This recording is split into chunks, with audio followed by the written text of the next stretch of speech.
আসসালামু আলাইকুম রহমতুল্লাহ বরকাতু।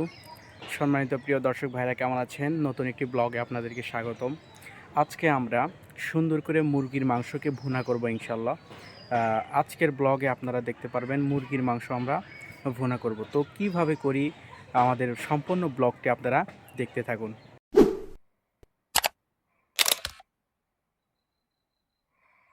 গাইস, আমরা সুন্দর করে প্রথমেই একটি মুরগি নিয়ে নিয়েছি, যার ওয়েট ছিল 2 কেজি। আসসালামু আলাইকুম রহমতুল্লাহ বরকাতু। সম্মানিত দর্শক ভাইরা, মুরগির মাংস রান্না করার জন্য আমরা প্লেটে মশলাগুলো সাজিয়ে নিয়েছি। একদিকে নিয়েছি আমরা কাঁচামরিচ, পেঁয়াজ, এদিকে রয়েছে আদা এবং অন্য সাইডে রয়েছে জিরা এবং কালো গোটা, সাদা গোটা এবং চলা রয়েছে। সো গাইস, আমরা কিভাবে কি করি অবশ্যই আপনারা দেখতে পাচ্ছেন এবং আমাদের ভিডিওটি কন্টিনিউ করতে থাকুন। গাইস, সকল মশলা কিন্তু এখানেই রয়েছে, আরও কিছু মশলা দেওয়া হবে, সব একত্রিত করেই মূলত রান্না করা হবে। সো দেখতে থাকুন আমাদের আজকের মুরগির মাংস রান্না।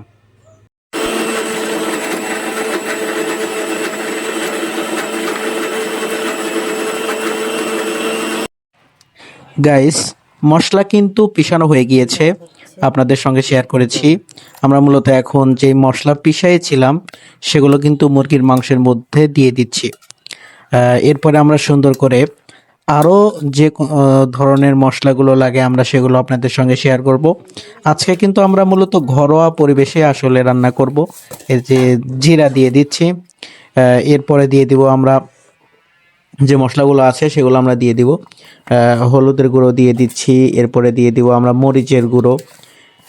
আজকে কিন্তু বাহিরের কোনো স্পেশালিস্ট কোনো মশলা থাকবে না, আমাদের ঘরে যে মশলাগুলো প্রতিনিয়ত থাকে মূলত সেই মশলাগুলো দিয়েই কিন্তু আমরা আজকে রান্না কিন্তু আমরা কন্টিনিউ করব। সলিড মাংস নিয়ে নিয়েছিলাম 2 কেজির মতো। এরপরে আমরা বিভিন্ন ধরনের যে মশলাগুলো রয়েছে সেগুলো দিয়ে কিন্তু আমরা সুন্দর করে মিশ্রণ করব, আর মিশ্রণ করে কিন্তু আমরা সুন্দর করে কিছুক্ষণের জন্য রেখে দিব, যেন মুরগির মাংসটা একটু সেন্ট বা এক ধরনের স্পাইসি মশলার যে সেন্টটা আসে সেটা যেন আমাদের নাকে মাংস কামড় দিলে যেন সেই মশলাগুলোর ঘ্রাণ যেন আমাদের নাকে এসে লাগে। সো গাইস, বেশি কথা নয়, চলুন আমরা রান্নার কাজে চলে যাব।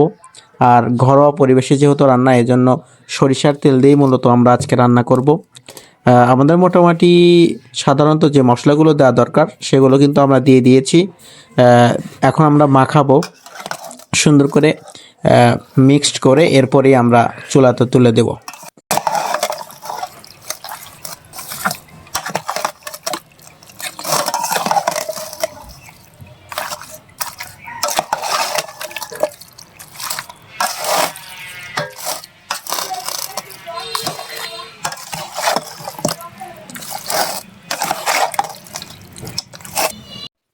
গাইস, আমরা মূলত পেঁয়াজ, মরিচ এবং তেজপাতা আমরা সুন্দর করে এর ভিতর দিয়ে দিব।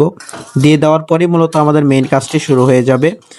সুন্দর করে মাংস কষানো বা আমরা ম্যারিনেট করে যে মাংসগুলো রেখে দিয়েছিলাম সে মাংসগুলো সুন্দর করে আমরা এর ভিতর দিয়ে দিব।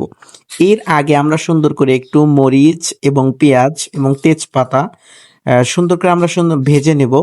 ভেজে নেওয়ার পরে মূলত আমাদের ম্যারিনেট করা যে মাংসগুলো ছিল সেগুলো আমরা এর ভিতরে দিয়ে দেব।